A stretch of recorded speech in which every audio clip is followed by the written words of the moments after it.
Power of the people is in communication. I'm really seeing this as a truth right now.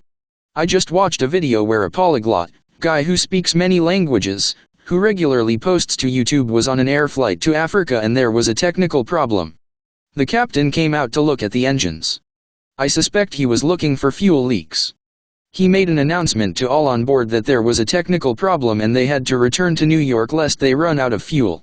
I've watched enough Mayday episodes to realize that there was probably a problem with the fuel flow equalizer. It works to ensure there's cross-flow between the tanks in the two wings. If it's not working, one engine could flame out due to low fuel. I guess they don't fill both tanks equally when they fill it with fuel. They count on this mechanism to ensure gas flow is equal to both engines. I personally prefer flying across the ocean in a plane with 4 engines, but you don't always get that choice because it depends on how booked the flight is. They save the big ones for their peak times, of course, but there you have it, money over safety. Why we accept this as a way of life, I have no idea. So they landed safely after everyone on board had the bejesus scared out of them, and the captain recognizes this guy, who by the way has 5 million followers just on YouTube alone. So he knows an account of this incident will be put up on social media, probably on many platforms. So he was gracious, he made nice, but the company name was mentioned. I won't mention it here. It doesn't matter. Shit happens with all airlines. Is there a better, more reliable way to fly? Yes there is, and the ETS have it. Ivo thinks our air industry is crap and he knows that better ships are flown by our SSP, so guess what folks, we get the dregs here to use. Your tax dollars are funding better ships for them. This is so effective, people. Such an effective way to get our news across to each other. I still prefer face-to-face conversations, but our internet has done a lot to forward unity consciousness on this planet. It's worked to put us together in groups where telepathy does that for ETS. It's helped to re-empower us, and that's why they want us censored if we don't agree with their narrative. Funny, the influencer was saying that if there was ever a time for ET intervention this would be it. Oh, now we appreciate them, do we? When we're in a pinch. And that's also a lesson for our ETS.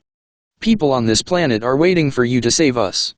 ETS don't want to be in the savior position because that's part of the triangle, the victim triangle, which I keep harping on. They would rather have a normal style of relating to the people of Earth, not having to relate to the people of Earth as victims. What's more, if they relate to you as a rescuer to your victim, that means they will always have to deal with your perpetrator, which is the negative alien alliance. So if they adopt the mindset of rescuer, that means this will never be resolved, and I figure after 1,000,000 years they're pretty fed up of having to deal with Dracos.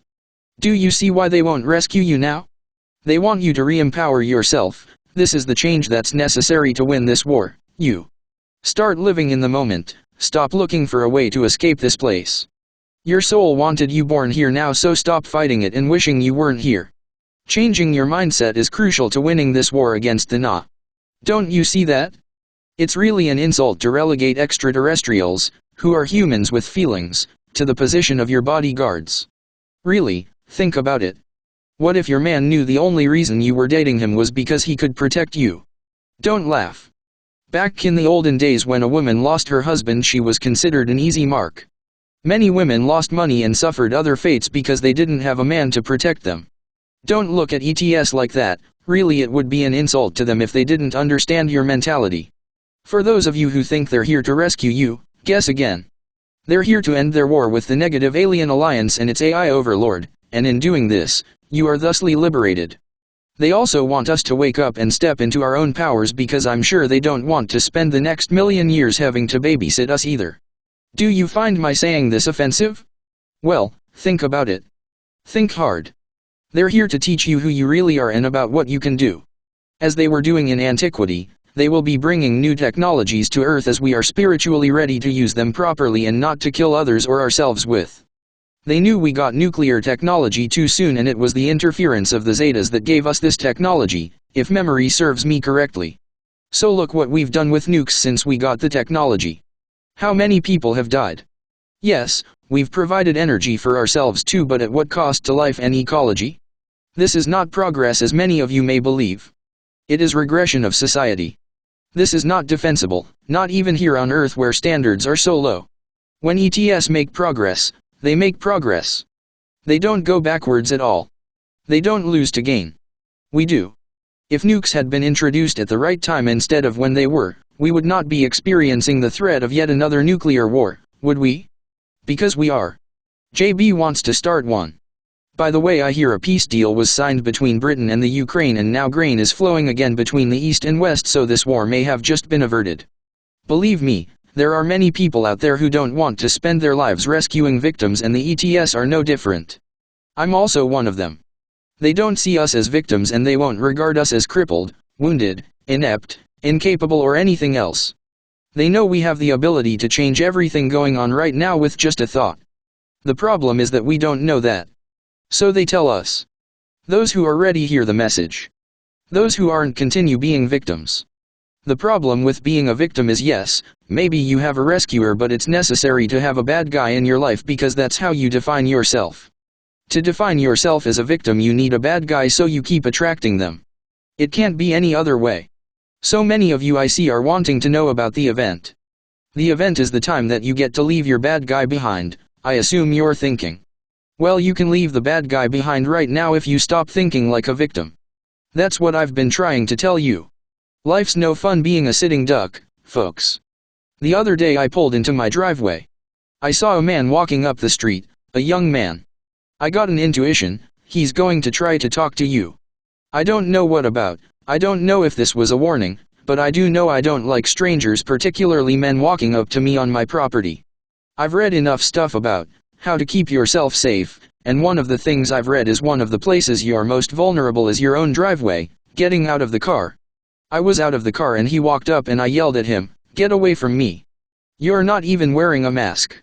Not that I was or that I even cared, but I wanted to give him the impression, since my pepper spray was in my purse, that I would be difficult to subdue if in fact that was his intention. It probably wasn't, but I wasn't about to find out the hard way. He turned around and left. I have no idea what he wanted and I don't even care. I could have been totally wrong about him and now I'll never know. Do I care? No, I wasn't assaulted yesterday, and I'm not out of pocket either. I didn't undergo yet another traumatic experience. Hurrah!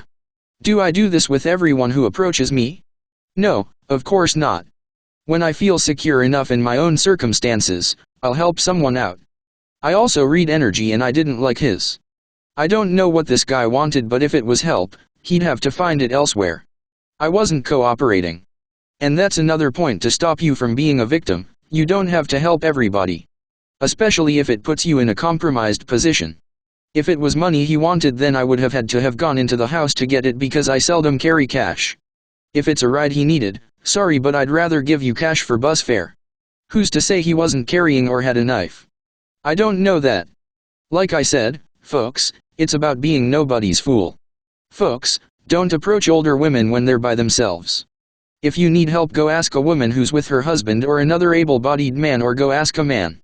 By the way, the other thing these keep yourself safe advisors say is to make sure you're not an easy target, and I wasn't. There are a lot of assumptions about older people that make them vulnerable to thieves, rapists and more, but in some cases these are just assumptions. I'm well armed and able to fend off an attack. I don't particularly like where I'm living and I'm itching to get out of here. I whine at Ivo all the time to come and get me out of here, and we're working to shift my consciousness enough that I can do so. Again, it seems I'm the holdup, but he holds me responsible for doing the work I need to in order to leave. I have to break down the veil. Videos on this may or may not have been aired already.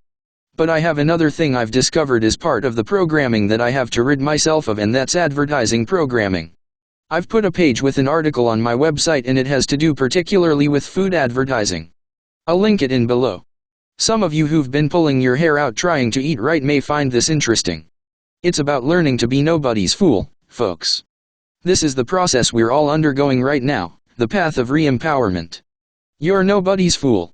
You're over your naivete and you hold others accountable for their own behavior, regardless of whether they do or not. This is about recovery from codependency, which is a large part of re-empowering yourself.